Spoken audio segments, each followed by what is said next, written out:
Le Conseil de ce jour a adopté un décret portant réglementation des frais de scolarité dans les structures privées d'enseignement.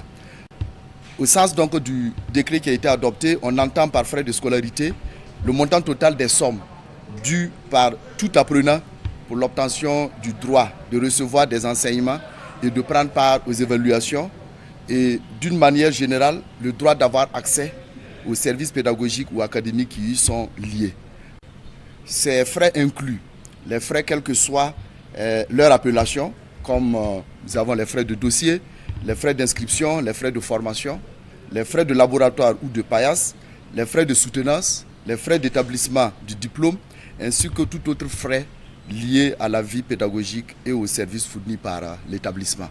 Il convient de dire aussi que le décret prévoit, au cas où il y a d'autres frais supplémentaires, que ces frais donc puissent faire l'objet d'une autorisation expresse par le ministère donc de tutelle de la structure éducative concernée.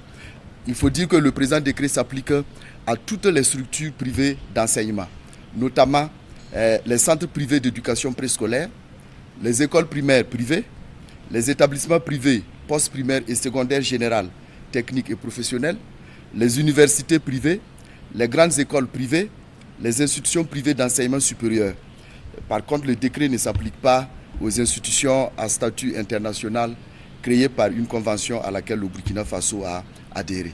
Il faut dire que des critères de catégorisation de ces établissements ont été édictés par le décret. Et les frais de scolarité seront déterminés en fonction donc, de ces critères retenus par niveau d'enseignement. Au niveau donc, du préscolaire et de l'enseignement primaire, les frais de scolarité seront en fonction de la zone d'implantation de la structure, du niveau d'investissement réalisé par le promoteur, mais la qualité donc de l'offre éducative, mais aussi des résultats scolaires de la structure éducative.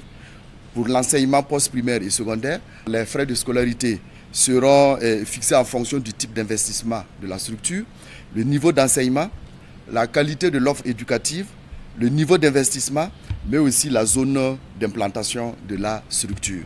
Pour l'enseignement supérieur, il faut dire que les frais de scolarité seront en fonction de la typologie des études, en régime LMD, les sciences médicales, les sciences donc de l'ingénieur ou simplement du cycle BTS. Et les frais de scolarité seront en fonction aussi du niveau d'études, des formations et la qualité de l'offre éducative. En fonction de l'ensemble donc de ces critères, les établissements seront notés. Il y aurait donc des coefficients de pondération en fonction donc de ces critères et les établissements seront classés en 3 catégories. La première catégorie va concerner donc les établissements dont la note globale est inférieure ou égale à 50 points. La deuxième catégorie va concerner les établissements dont la somme des points est comprise donc entre 51 et 75. Et enfin, la troisième catégorie va concerner donc les établissements dont la somme des points est supérieure ou égale à 76 points. Des arrêtés des ministres concernés par les 3 secteurs définiront donc les critères de fixation de ces frais donc de scolarité.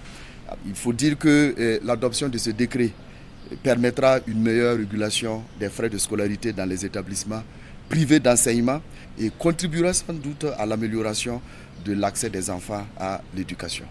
Le décret prévoit un mécanisme donc régulier de contrôle et de mise à jour annuelle de la liste donc des établissements qui permettrait à chacun des parents de pouvoir savoir à quelle catégorie appartient l'établissement et quelle est la fourchette donc de frais de scolarité qui pourrait être donc fixée. Des mesures de sanctions aussi sont prévues pour ceux qui fixeront donc des frais de scolarité au-delà donc de ce que la grille ou au-delà de ce que donc l'arrêté les permet donc de fixer. Et bien sûr, ces sanctions pourront aller jusqu'à la fermeture donc de l'établissement ou jusqu'à la mise sous régime de l'établissement quand on va se rendre compte que l'établissement ne respecte pas les conditions édictées donc par le décret et les arrêtés.